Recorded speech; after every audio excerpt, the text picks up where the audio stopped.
So for this video, I'm going to show you how to do the bonus damage plunge attack. You can do the regular plunge attack, but you can do a little bit more damage doing basically the same thing. Now it doesn't work for all starting weapons.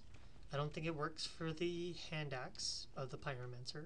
I know it works for the longsword and the short sword. I know the short sword goes to the hunter, the long sword goes to the warrior, and the knight. The depraved weapon and the bandit. So once you pass this stone, he drops down. He's big and scary. You're like, oh, I'm so unequipped. You see a door open up, you run through the door. You sit at the bonfire if you've died a couple of times. Then you realize, oh man, a shield? Hell yeah. So the easiest way to avoid arrows in the entire game, and projectiles in general, walk one way, bait out the attack, ask for the attack, ask for the arrow to come towards you, and then as soon as it's loosed, it tracks you, yes, but it can't track you that much. So just as soon as it gets close, walk to the other side. And that's why I don't like locking on, because it's really hard to walk to the other side if you're locked on. You can talk to this guy, or you can kill him. I like to kill him, because he's a punk. You can get a shield if you come back later on. If you killed the Asylum demon with firebombs, or however you managed to do it with only doing... Wow, okay. However you managed to do it with your fists, or with the broken sword, doing 2 damage or 3 damage if you're two-handing. Good on ya. But if you kill it first, he gives you 2 keys. The big Asylum key for the door that the Asylum demon is protecting. Oh wow.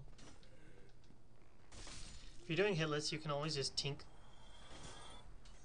Tink. Hello. Tink. There we go.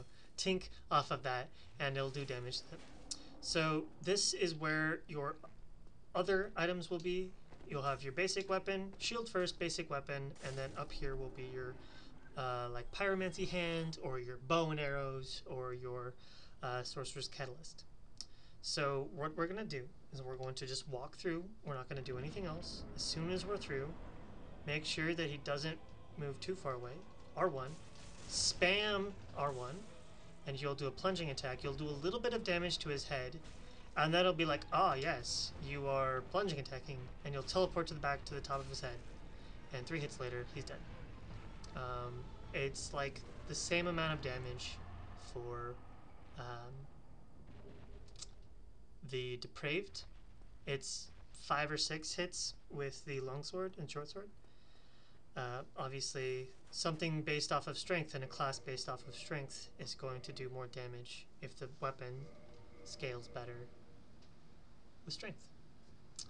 So that's how you do the extra damage on your plunging attack. Again, it doesn't work for all weapons, but as long as when you stand still, R1, you will lurch off the ground. And I'll explain why in another video on how to do some skips.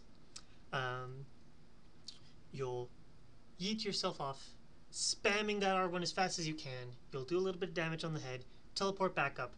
If you're lucky, you'll do a little bit of damage on the head and the torso, and then pop up, and you'd like to hit him after that. Save your mana, just in case he follows up with an attack really quickly. Save your stamina, and that's that. It's pretty simple, pretty easy.